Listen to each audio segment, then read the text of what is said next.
has been assigned as load shedding. So first of all, this topic is very much small in the computer networks. I will not take much more time. So first we will study about what actually is load shedding. Load shedding is a technique used for congestion control. So congestion means traffic, right? So we know that we send some files from one host to another host, or you send your files from one device to another device by the help of router or anything. Okay. So at that time, what this load shedding actually does is it manages the network traffic which is occurred while sending. For example, you are going from destination A to destination B. You have two ways, A1 and A2. So in A1 part it is traffic. So you obviously will travel from the which road is not with traffic. Okay. So this is about load shedding. This buffer is used to store the packets and then route them to the destination. As I said that there is a buffer which helps to transfer the files from sender to the receiver. So we'll understand this by an example. Let's take an example. We all know that every data which is stored, it will be binary. Okay, that is 0 and 1s. Okay. So let us assume my buffer size is 4.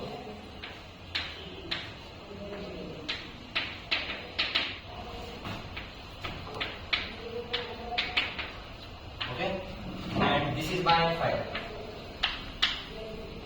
So what the sender and the receiver does is this data which is there, it will be this data will be sent one by one in the buffer, and that this buffer is sent the receiver. The receiver will receive this buffer. This one will go and sit here. This 0, 1, and 1. So now there is no load shedding or no any problem with this by sending to receiver. The problem occurs here is, what if the buffer size is 2? We have same we take example 1 0 1 0.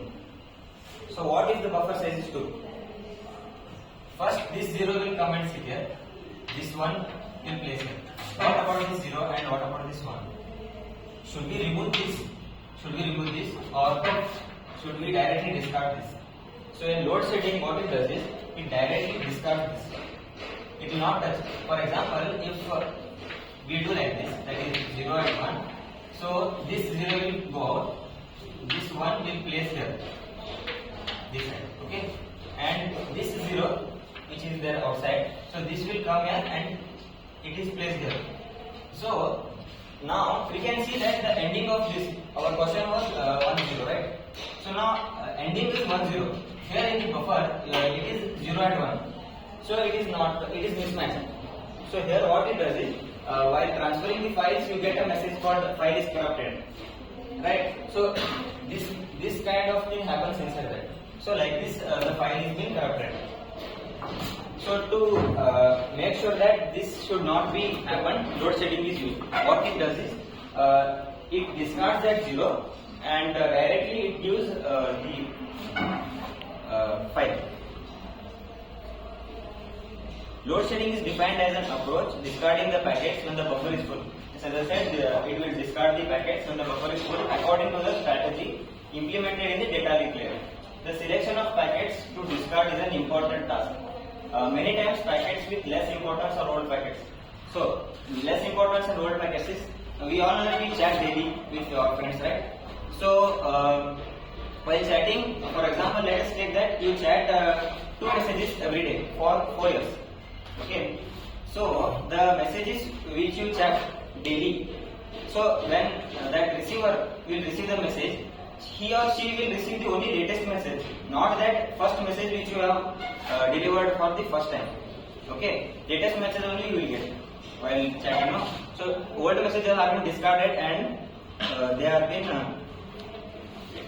sent backward. So now we get to know about what is load shedding. So why do we need the load shedding? Load shedding is required in order to avoid the congestion. Congestion in the sense I said traffic. So to avoid that traffic, we use load shedding.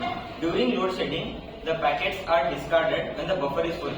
As I said, when the buffer was full, we have no issues when this size of this bit and this buffer size is same. Now when the buffer is full, 1 0, we have only two size of buffer and the question is 1 0 1 0. So what about this 1 0? No. So when the buffer size is full, then it will discard the other packets. So to discard them, we have some types, that is selection of packets to be discarded. So first method is random selection of packets. When the router is filled with more packets, the packets are selected randomly for discarding. Here what it does is it discards the packets randomly. It does not see that which is important, which is old one, which is new one. It directly discards the packets. Okay, in this randomly selection of packets. Random selection of packets can lead to various disadvantages. Yes, it can also lead to disadvantages, right? For example, if you have some important file or important packet which has to be sent to the receiver, so that packet might be discarded. It randomly discards, na? So it might have some disadvantage. The second one is selection of packets based on the application. So what kind of application? So the new packets will be discarded or the older packets can be discarded by the router. When the application is regarding file transfer, new packets are discarded, and when the application is regarding multimedia, old packets are discarded. So while file transferring, the new packets which are there, so they are discarded, and in the application which is based on the multimedia, that is videos and all, so at that time the older packets are discarded. Okay, this is another type. The third type is selection of packets based on the priority. So as the name suggests, priority means preference, first preference, right? The source of the packets can mark the priority, stating how much important is the packet is. So based on the priorities, so you want to send that packet first, so then it will send that packet first. Okay, which packet is important, that packet will be sent first, and which is not so much important, it will be sending later. Depending upon the priority provided the sender, the packet can either be selected or discarded. The packet can either be selected or discarded in this, according based on the priority.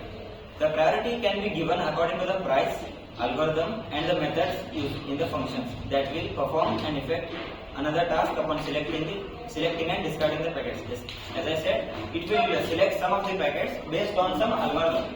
It has some kind of algorithm that is not given in this book. So that according to that price and algorithm or some methods, it will discard the packets based on the priority. And the last one is random early detection. This is also called as RED, R-E-D. So random early detection is an approach in which packets are discarded before the buffer space becomes full.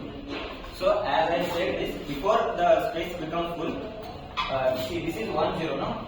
It is as same as matching to this buffer size. So what it does is, before this becomes full, this 0 is been discarded and this 1 also has been discarded because the buffer size is full. So this is what it does, is random early detection. Therefore the situation of congestion is controlled in this approach. The router initially maintains a specific queue length for outgoing lines when this is average set line is exceeded in once for the congestion and discarding the packets. Yes, this is all. Right.